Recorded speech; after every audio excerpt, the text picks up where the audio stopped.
I've been running to doctors for years, and the only thing I managed to get diagnosed with as an adult, fortunately, is ADHD. We got anybody in here with ADHD? I'm looking for people that aren't paying attention.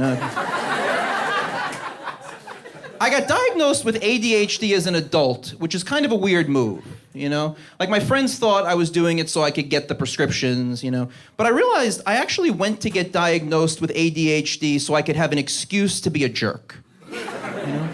Because when you're an adult, there's a very fine line between having ADHD and just being a jerk, right? Because this is how my ADHD manifests, Like, I'm the kind of person where I'll approach you, I'll initiate the conversation, ask you how your weekend was, and then walk away while you're telling me. ADHD or jerk, I don't know, it's a fine line. It's terrible for dating. I remember I was out on a date with this woman, and during the date, she told me that her father died.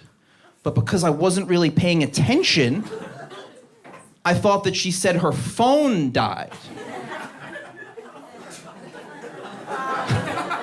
So then my response was so inappropriate. I was like, oh, that is so annoying.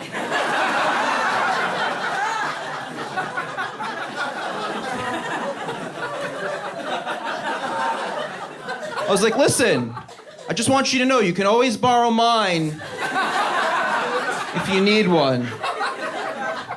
I don't want you to feel lost out here.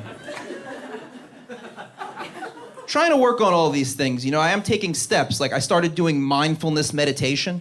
I've been doing mindfulness meditation now every day for about 6 months, and I have to say that meditation has helped me in that I now feel superior to people who don't meditate.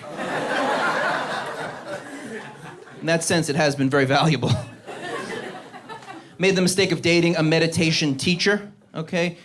She was just way too spiritual for me. I didn't realize at the time that spirituality can be a red flag, There can be a fine line between spiritual and crazy. I didn't know.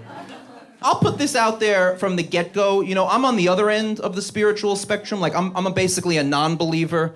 I'm basically an atheist. I used to be the stereotype of an atheist, kind of arrogant about it.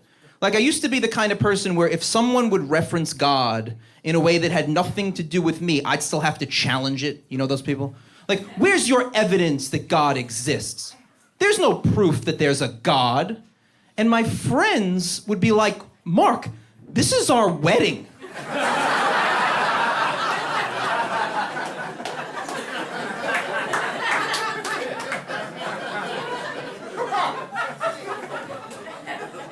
And you're officiating it, like, why now? Why here,